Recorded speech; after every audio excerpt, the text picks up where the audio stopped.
ایک نوجوان تھا، دن کو روزہ رکھتا، رات کو نماز پڑھتا، پر اللہ سے ڈرتا پھر بھی بہت زیادہ تھا، بڑا ہی ڈرتا تھا۔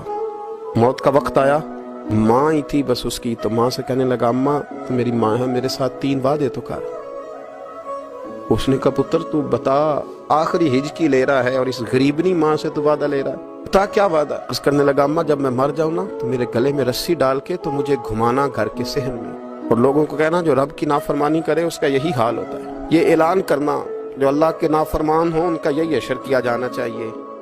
اور اماں پھر دوسرا وعدہ کر، میرا رات کو جنازہ اٹھایا جائے، میں نہیں چاہتا کسی کے منہ سے یہ لفظ نکل جائیں کہ وہ دیکھو اللہ کا نافرمان جا رہا ہے، رات کو میرا جنازہ اٹھانا۔ اور اماں تیسرا میرے ساتھ وعدہ کر کہ لوگ مجھے دفن کر کے آ جائیں گے تو تو میری قبر پہ چلی جائے گی۔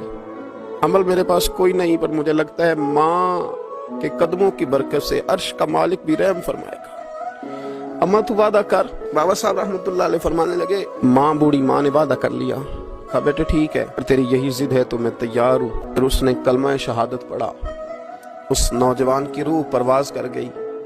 بوڑھی ماں نے رسی منگائی تو ولی من خاف مقام ربہ جنتان، جو ڈر جائے، اس نے تو کہا تھا نا کہ رسی ڈال کے گھمانا اور کہنا یہ اللہ کا نافرمان ہے، اس کا یہی اشر ہونا چاہیے تھا۔ لیکن جب ماں گلے میں رسی ڈالنے لگی تو گھر کے ہر کونے سے آواز آنے لگی، خبردار یہ رب کا دوست ہے، اللہ کے دوستوں کے ساتھ اس طرح کا معاملہ نہ کیا جائے، اسے چھوڑ دیا جائے۔ پر کہا تمہیں کچھ بھی اور کرنے کی ضرورت نہیں ہے، یہ تو رب کا دوست ہے اور رب کی بارگاہ میں حاضر ہو گیا۔